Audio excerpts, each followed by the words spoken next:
Hello दोस्तों, कैसे हो आप लोग। I hope you all are doing well. My name is Alok Kumar Verma and I welcome you all in inside booster. आज हम प्राइम मिनिस्टर की G7 और यूएई विजिट के बारे में बात करेंगे। हम सभी जानते हैं कि G7 एक महत्वपूर्ण अंतर्राष्ट्रीय संस्था है।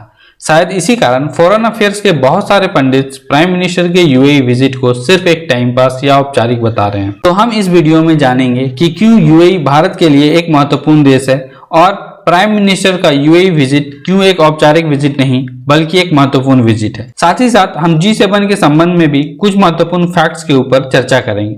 तो चलिए शुरू करते हैं।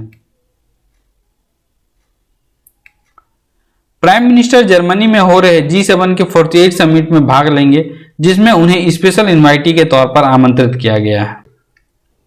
G7 के बाद प्राइम मिनिस्टर यूएई के साथ बायलैटरल समिट में भाग लेंगे। यूएई के अलावा किसी भी G7 कंट्री ने भारत के साथ bilateral comprehensive economic partnership agreement sign नहीं किया है। तो इससे भी पता चलता है यूएई क्यों G7 से ज्यादा महत्वपूर्ण है। हम इस पिक्चर से जान सकते हैं G7, G8 और G20 में कौन कौन से देश शामिल हैं। G7 पहले G8 हुआ करता था, परंतु 2014 में रसिया के द्वारा क्रीमिया के सॉवरेनिटी को डिसॉल्व करके अपने देश का हिस्सा बना लेने के बाद वेस्टर्न कंट्रीज ने रसिया को बाहर का रास्ता दिखा दिया। 2014 के बाद G8 अब G7 बन गया है। हम इस पिक्चर से G7 के मेंबर कंट्रीज को जान सकते हैं। Germany, UK, France, Canada, US, Italy and Japan. And Japan ही एकमात्र ऐसा एशियन कंट्री है जो G7 का मेंबर है। G7 के मेंबर्स कंट्रीज को याद करने के लिए एक आसान सा निमोनिक्स मैं वीडियो के अंत में दे दूंगा। वीडियो में आगे बढ़ने से पहले मैं आपसे एक आसान सा सवाल पूछता हूं। किस इंस्टीट्यूशन ने recently India's booming gig and platform economy नाम से एक रिपोर्ट जारी की है? आप अपना आंसर कमेंट बॉक्स में मेंशन कर सकते हैं। मैं आपको इसका आंसर वीडियो के अंत में दे दूंगा। India and UAE. भारत और यूएई के बीच डिप्लोमेटिक रिलेशन 1972 में स्थापित किए गए थे, तो ऑलमोस्ट 50 साल हो गए हैं। Official foreign direct investment data के अनुसार यूएई ने भारत में जर्मनी एंड फ्रांस के कंबाइंड इन्वेस्टमेंट से ज्यादा इन्वेस्ट किया है। इस पॉइंट के बारे में हम बात कर ही चुके हैं। आप सोच रहे होंगे कॉम्प्रिहेंसिव इकोनॉमिक पार्टनरशिप एग्रीमेंट क्या है। तो देखिए, दो देशों के बीच फ्री ट्रेड एग्रीमेंट का अलग अलग स्टेज होता है, जिसमें अलग अलग कमिटमेंट होते हैं। आप इस पिक्चर में देख सकते हैं दो देशों के बीच कैसे बायलैटरल रिलेशन ग्रो करते हैं। सबसे शुरुआत में प्रेफरेंशियल ट्रेड एग्रीमेंट होता है, जिसमें कुछ कमोडिटीज को प्रेफरेंस दिया जाता है। उसके बाद फ्री ट्रेड एग्रीमेंट होता है, जिसमें दो देशों के बीच ऑलमोस्ट सारे goods and services freely move किए जाते हैं। इसी तरीके से रिलेशन ग्रो करते करते comprehensive economic commercial agreement, comprehensive economic partnership agreement, custom union, common market and economic market की ओर बढ़ते जाते हैं। कस्टम यूनियन, कॉमन मार्केट और इकोनॉमिक मार्केट का यूरोपियन यूनियन एक अच्छा एग्जाम्पल है। हम यूएई के बारे में बात कर रहे थे।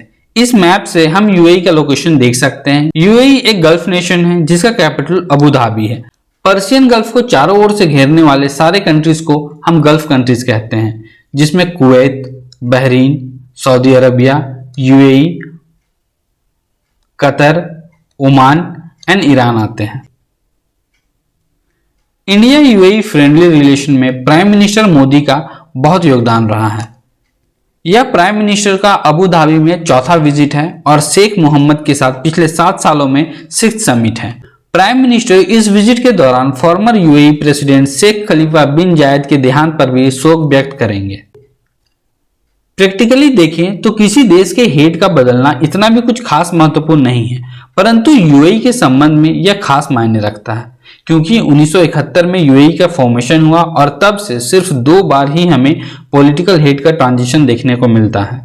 यह एक अशांत एवं उग्र क्षेत्र में यूएई की पॉलिटिकल स्टेबिलिटी को दिखाता है। अबू धाबी समिट काफी यूजफुल अपॉर्चुनिटी हो सकता है बायलैटरल टाइज को और भी मजबूत करने के लिए।